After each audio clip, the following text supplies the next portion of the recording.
Alam nyo ba, may isang komite na binuo para raw labanan ng inflation at corruption, pero ang mga pagdinig nila ginagawang sikreto.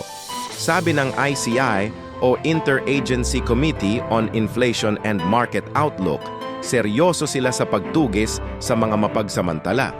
Pero ang tanong, bakit kailangang isara ang pinto sa publiko at media kung talagang para sa bayan ang laban na ito? Ayon sa ekonomistang si Dr. Michael Batu, para lang daw itong isang teatro ng gobyerno.